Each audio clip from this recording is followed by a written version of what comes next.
Hey guys, welcome back to the channel. This is part 11 of What If Naruto was the descendant of Vergil. This is the last part of this What If. Hope you guys enjoyed this What If series. If you guys enjoyed this What If, comment down below and let me know. Also check out previous parts of this What If. I have created a playlist for this What If, where you can find all the previous parts. Link is in the description. And go ahead and check out other What Ifs in the channel. Before we start, please do support for more awesome content. Don't forget to subscribe and leave a like, and also share this video with your friends. So let's start this video. Vergil opened his eyes. He looked around and saw his body was in a hospital. Konoha's hospital from the looks of it. Kami knows his ass had been in one, since he was a child. Glancing around further, Vergil noticed his right arm was missing, and frowned at the memory manifesting within his mind. Fire raging all around him. Shouts from Jiraiya and Konan, while they fought Mundus. The Demon Emperor roaring loudly in rage at being defied by two humans, and a devil half-breed descendant of Sparda. The feeling of his sword in hand meeting resistance against flesh of Mundus while slicing into him in rapid succession. An intense blast of demonic energy shot from Mundus V has three eyes blinding him for a few seconds. Pain running through his own body. Darkness taking him soon after. Vergil winced at the memory, recalling how his right arm had been lost in the blast. It had cauterized almost instantly, so dying of blood loss was not an issue.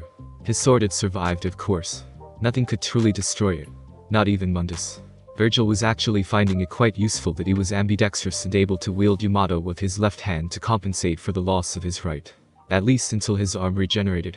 A perk of having such potent devil's blood and being a Jinchuriki. "You're awake, I see." "Good," remarked Senjutsu Tsunade, after coming in moments later, to see her patient awake. "How long was I out?" asked Vergil calmly, and sitting up despite the pain and effort it brought to his body. "1 week. You looked almost dead when Konan brought you in.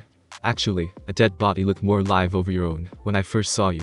I almost assumed as much until I felt the faintest of heartbeats. I almost missed it," said Tsunade with Vergil nodding.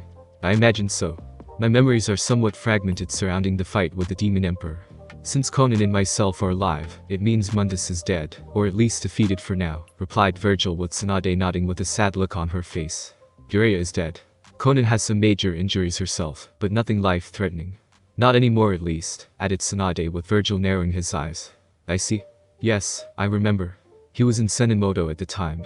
He was attempting to bind Mundus to a seal saturated with nature chakra, to possibly slow him down or temporarily immobilize him. One or the other.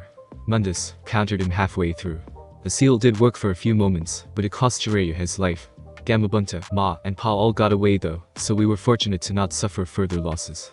Gamabunta got Mundus good with his sword before being forced to retreat," replied Vergil while his memories slowly came together in his mind. "Konan said the same thing. Despite being without an arm, she was fairly impressed with you being able to summon what was described as a giant devil-like figure wielding your sword and slicing deeply into Mundus's body before he moved to retreat," said Tsunade with Vergil frowning. "He tried?" "Meaning he failed?" asked Vergil while trying to piece everything together. "You don't remember?" asked Tsunade with Vergil shaking his head no. "After I lost my right arm, everything nearly went blank for me. I was in a lot of pain, as you can imagine. Jiraiya and Konan were still fighting. After Jiraiya died from Mundus's attack, something inside of my mind just snapped in my head. The next thing I know, I am covered in a blue fire with an incredible surge of power running through my body in that moment, and everything soon after goes blank," replied Vergil, while Tsunade just frowned in thought. "Could it be the devil tutor? You were under a lot of stress, and from what you told me once, it happens when under a lot of it," offered Tsunade with Vergil nodding. "Most definitely. I guess I was so sick and tired of dealing the pain running through my body, and that of losing those close to me. I was filled with so much hate. More hatred burned in my heart for the Demon Emperor in that moment than the hate I once had for this village." Did I kill Mundus?" questioned Vergil with Tsunade surprising him by nodding. "You did. Konan saw it. You were practically exploding with power. Both your own and the Kyuubi inside of you. The two combined energies mixed with your sword from what Konan had seen, and you dealt the killing blow with a giant ethereal sword stabbing into Mundus's brain. Right between all three of his eyes, I might add, before you collapsed and the Demon Emperor body began to disintegrate," said Tsunade Vergil, now letting out a chuckle. "Well, I did call dibs on his eyes. And it's only fitting since he took my arm. Now I have to wait at least a week before this stump for a limb becomes something useful. It's going to hurt when it does due to the nerve endings, which sucks big time," said Vergil with Tsunade smirking slightly before becoming serious. "Apparently, from what Konan saw during the fighting, you not only killed Mundus by stabbing into his skull to his brain, but the energy from the ethereal demonic sword itself fried his eyes like someone shot fire right into them. Even if he did somehow live, the Demon Emperor would have been totally blind, and no doubt severely weakened, if he successfully escaped, commented Tsunade with Vergil nodding. And leaving him wide open to power-hungry demon lords itching to take his throne by killing him themselves. No doubt word will have spread to the demon realm of Mundus being killed here. The power vacuum made from this, and the blood spilled there will last for 10,000 years. At least. Concluded Vergil, knowing Mundus had a vast power base few could challenge, but it was all centered around him. Without Mundus ruling, every demonic entity with a brain and ambition will be on the warpath to become the next demon emperor. Even when it happened, none of them were going to take the position anytime soon. Mundus had been the most powerful of all the demons within the demonic realm by far, and no one demon lord there could ever hope to fill his shoes. Only Sparda could at this point, but well, we all know how that story went, and no one in the demon realm wanted anyone with his blood ruling in Mundus's place. Well, that's something I guess, commented Tsunade before the door opened behind her, and all of Vergil's wives and slaves ran over and glumped him on the bed. Vergil-kun, exclaimed all the women at once, even Kin and Teiwaya, despite their own positions within the household being lower in status. Not that Vergil ever treated them as such despite it. Death by suffocation via breasts. Not a bad way to go, thought Vergil while he was now being smothered on all sides by all the female assets pressed against his face. Okay. Knock it off. You can smothering him later. Preferably when I'm not here or around to see your perverted act. Exclaimed Tsunade after getting a tick mark on her head. Jealous much, whispered Teiwaya, though Tsunade heard it. What did you just say? Demanded Tsunade with Teiwaya not backing down. You heard me, bitch. You are just jealous because you are an old hag with saggy tits and can't get a man. Exclaimed Teiwaya while pointing a finger at Tsunade. Oh, you are so dead. Exclaimed Tsunade while she cracked her knuckles, and Teiwaya stuck her tongue out at her. You'll never take me alive, you old biddy. Exclaimed Teiwaya before she leaped out of the window. That's fine by me, because I don't intend to take you alive. Tsunade shot back, while in hot pursuit of her. Don't hold this against Teiwaya. She was just worried about you, Vergil-sama, said Kin while Vergil chuckled. I understand. She gets a free pass this one time. Besides, the sounds of the chase are quite amusing, commented Vergil with the sound of the ground being destroyed outside, and yelling of Tsunade for Teiwaya to take her beating echoed throughout the village. But Teiwaya constantly mocking Tsunade by calling her an old hag, senile bitch, saggy boobs, grey-haired wrinkle face, and slow granny big butt to name a few. Which naturally pissed off Tsunade something fierce, and she chased Teiwaya all over Konoha, while trying to super punch her from end of Konoha to the other, if not into the ICU. What do we do about Konan-san? She was your enemy at one point, asked Haku while she was unsure what the woman gained from supporting Vergil. And it's because of her that I even made it back here alive, Haku-chan. I know that much. I will talk to Tsunade later once she calms down in her attempt to smash Teiwaya into tiny pieces, replied Vergil while the sounds of the chase continued to echo outside. Yeah. Better to wait until cooler heads prevailed. Epilogue. Years later. Vergil was in his clan home watching his children training to be strong like their parents, and under the supervision of said parents. After all, it was necessary for them to be strong at such a young age, given the rival villages trying to gain more strength over the other. There had been at least 5 different kidnapping attempts on his children this one year alone, but fortunately each time, such kidnappings failed with the would-be kidnappers being brutally slaughtered, and their remains, which wasn't much, were sent back to their village to make them back off. The only exception being the now former Mizukage Terumime, who chose the path of love with Vergil over ruling over Kieri, and chose a competent successor while she got married to the man of her dreams.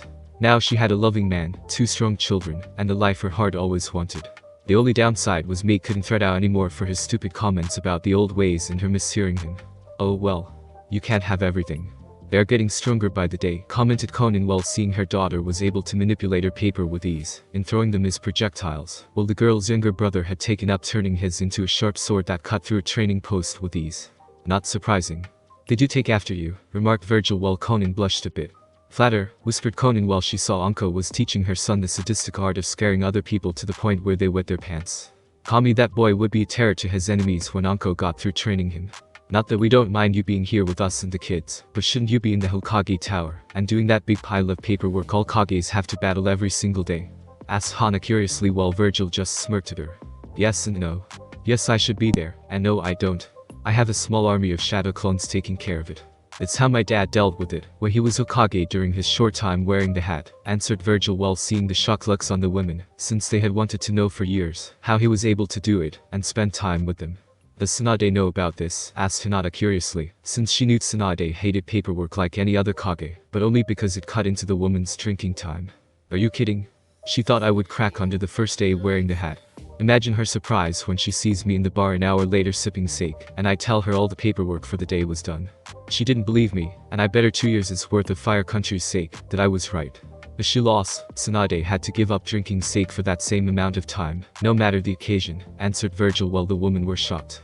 No wonder Tsunade looked so murderous that day and looked like she wanted to punch you to the other side of the world. Shizune had to hold her back, while launched a lot of curses at you instead, commented Onko now, after overhearing the conversation. Yeah. She claimed I cheated using shadow clones, but I told her they were solid copies of myself exactly, which makes them different from other clone-based jutsus. As such, the shadow clones had the authority to handle said paperwork, since they think like I do in dealing with it, replied Vergil while recalling the memory. Why didn't you tell her about this before when she was Hokage? Asked Hana curiously, well knowing Tsunade would have killed for this information. Are you kidding? If Tsunade found out, and used it to fight the paperwork, poor Shizune would have been overwhelmed. She is the Hokage's assistant, which means she would no doubt have dealt with the original, and the clones every single day. Running from a bar where Tsunade would be drinking to the Hokage Tower where the shadow clones would be doing the paperwork. Or at least trying to do it before they decided to mutiny and try to drink sake from the hidden stashes around her office, replied Vergil, while the women and some of his kids' sweat dropped at hearing this. Surely Tsunade-sama wouldn't go that far, asked Kin while she and Teiwaya had gone from being slave servants to wives of the one they loved. After the 2-year enforced sobriety was over, Tsunade went to the nearest bar, and cleaned it out of every single bottle they had. She's now banned from said bar, and those around it for 15 miles. So you tell me, answered Vergil while Kin's sweat drop got even bigger. That point Kin since she heard the rumor about that, but didn't really believe it.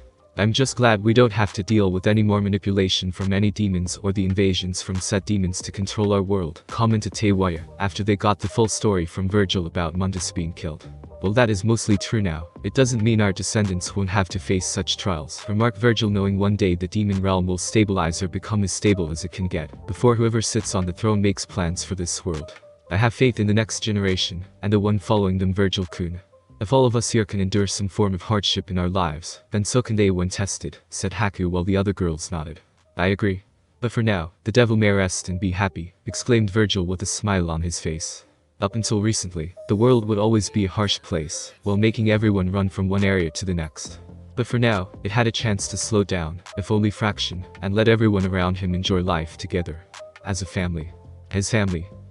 Thanks for listening. I do hope you enjoyed.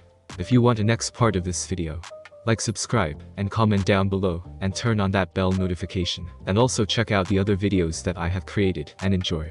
See you in the next video. Peace.